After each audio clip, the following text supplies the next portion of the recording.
Hey, just finding another reason to drink whiskey. We're gonna do a head-to-head of these two 12-year-old Speyside Scotches. Let's see which one's better.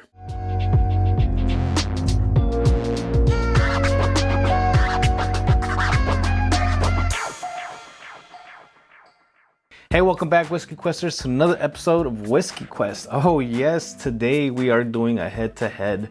I figured, hey, I got these 12-year-old single malts right here from Scotland. Oh, that's a tight one. Hold on, it's gonna be a good pop. Squeaky, but still good. So both of these are aged for 12 years old. Both of them from the same region in Scotland, from Speyside. And both of them are matured in both ex-bourbon and sherry oloroso wine casks. So let's see right here which one of these stands out the most.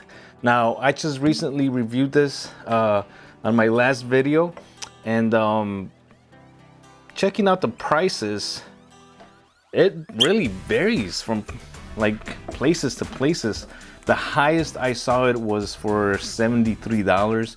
The lowest that I saw was $55. So I don't know. It's just one of those things that you know, people make up their own prices. But this one right here has been a consistent price, so ranging around the $60 mark. So a little bit cheaper than this one. And like I said, both 12-year-olds from Speyside and the same type of casks. Got a painter's tape on the bottom here, an A for Aberlour, and then I got a B for the Balvenie Doublewood over here. So let's move these to the side a little bit and do a little bit of shuffling here. So yeah, like I said, I recently reviewed this one right here. I really like it. I also really like this one. Even though this one comes at a 40% ABV, this one's at 43% ABV. So is that extra bit of a percentage worth the extra 20 bucks or so? Let's find out. I did also, from my last review and people commenting, it sucks, but a lot of people outside of the US are getting this at 40%. Ugh, for almost double the price. So I can't recommend something like that, but I don't know. Right here, like I said, 40%. And like I've said before, don't be afraid of getting a 40%er, because you just never know what it's gonna deliver. If it's done well, if it's made well, it's not really gonna matter that much, because it is gonna deliver a lot of flavor. They're confident in putting it out there on the shelves at 40%. So, like I said, shuffle these around. I already lost track. Let's get a little close up of the bottles, and we'll be right back to tasting it.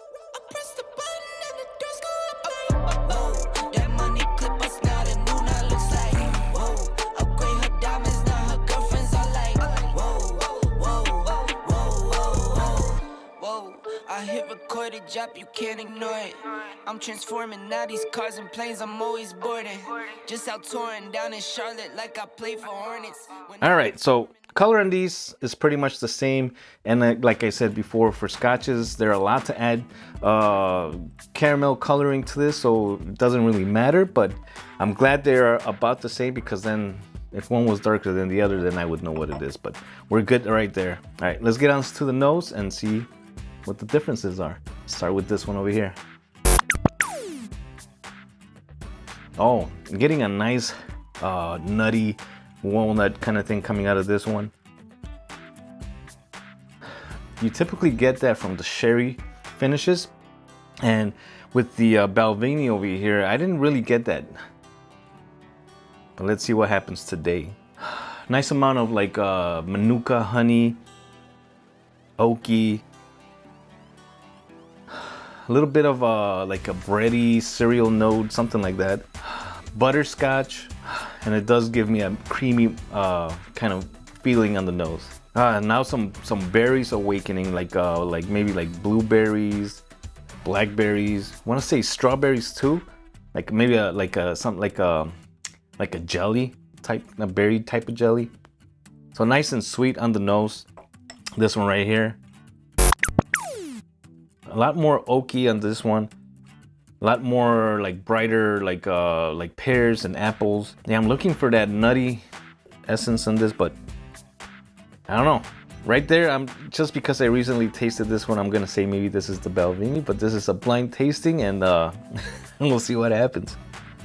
You guys already know since I'm putting it down there, but you know what? This has a little bit more to offer on the nose. Right away, yeah. Yeah, it's just got a little bit of like a grape now. Or on this one, I'm having a hard time. Like nothing's really jumping out of the glass except for those light fruit notes like the pears and apples. A little bit of like smoke hidden in the back. I don't know. This is gonna be interesting to find out which one it is. So let's just go straight onto the palate, starting with this one.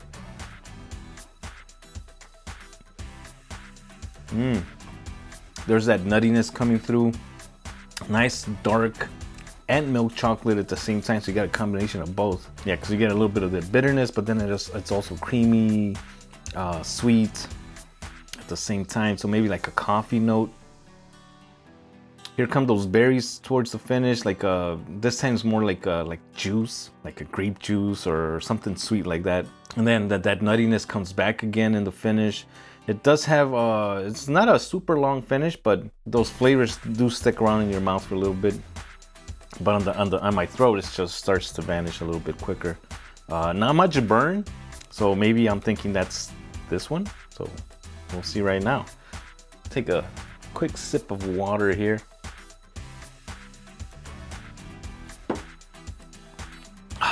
All right, let's move on to this one. Cheers. Yeah, also creamy.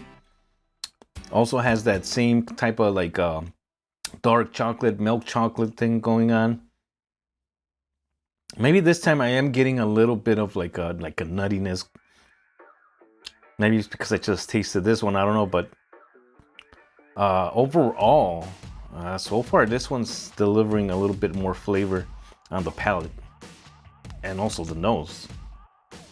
I don't know. I won't keep you guys for too long because we already know what these go for. So, and I'm not gonna add water because I'm just interested to see neat which one's the best one.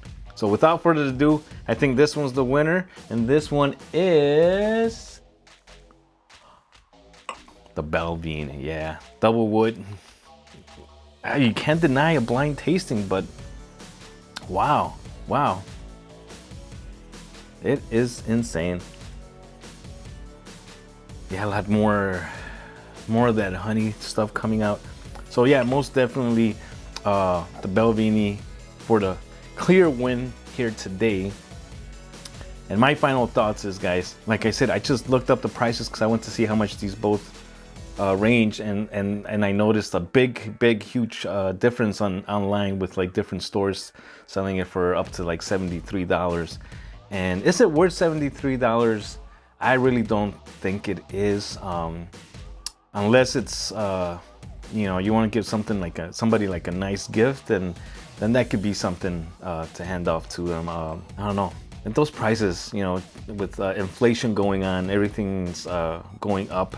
So maybe that's gonna be the new norm. I really hope it's not.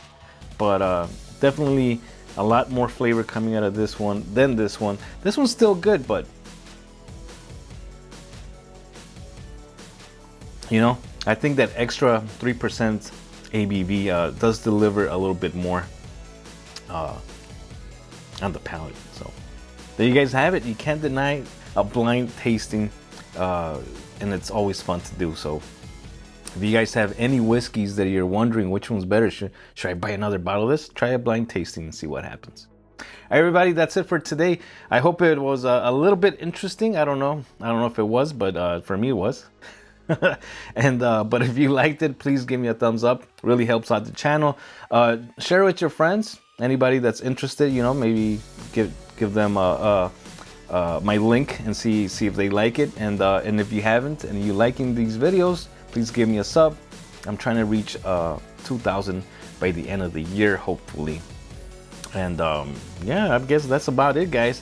I'm gonna cheer with the Balvenie 12 over here. Have a good one. Peace.